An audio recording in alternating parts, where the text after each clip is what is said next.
नमस्कार, न्यूज 24 घडामोडीमध्ये आपलं स्वागत आहे। आज सायंकाळी 11 साडे11च्या दरम्यान पूर्वी 9 वाजता त्या ठिकाणी एक टोळकं हॉटेलमध्ये आलं। सुरुवातीला दारू पिलं, बिल न देता त्या ठिकाणावरून जायला लागले। त्यांना विचारलं असता, बाबा बिल द्या, थांबा देतो ना, हे करतो। नंतर कालांतराने त्यांनी विषय काढला की तुम्ही संगमनेरला गेले होते, तुम्ही आमच्या किरण भाऊला कसं काय नाडता, तुम्ही एकाच काय करता। मी त्यांना बोललो, दादा तुम्ही जा, तुमच्या संदर्भात काही संबंध नाही। त्या ठिकाणावरून ते गेले।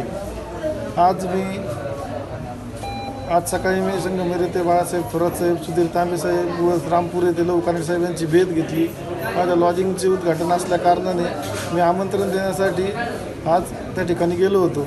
त्याचाच राग मनात धरून किरण काळे यांनी माझ्या हॉटेलवर काही मुलं पाठवले। सुरुवातीला त्या मुलांनी आविरावीची भाषा केली, तरी ते त्या ठिकाणावरून गेले।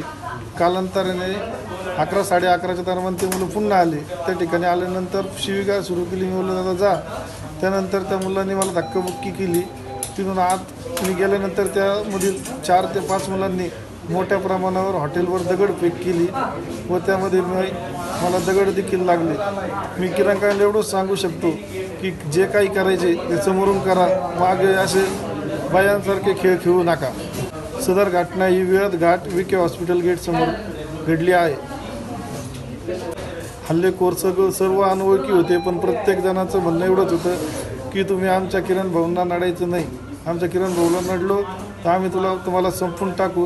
त्याचप्रमाणे माझ्या हॉटेलमधून काही रक्कम देखील चोरी झालेली आहे व ते मारहाण करीत असताना त्या मुलांनी सुरुवातीला दगडफेक केल्यानंतर हॉटेलमध्ये येऊन गल्ल्यातली जे मी लॉजिंगच्या देयदारांना रक्कम आणली होती ती त्यांनी त्या ठिकाणावरून काढून नेली। 11 ते 11:30च्या दरम्यान ही सदर घटना घडली।